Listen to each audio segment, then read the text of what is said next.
Hi everybody, I am V.yaathin from grade 1. We live on a beautiful planet Earth. Today my topic is tree, which comes under nature.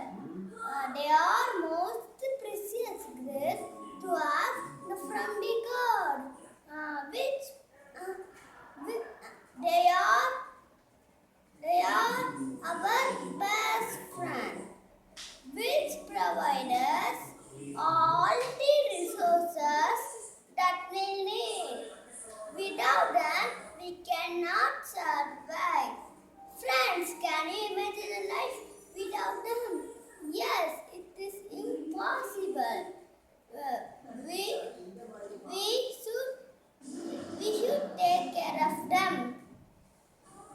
Remember, save nature, save life, save earth. Thank you. Jai Hind. Thank you all.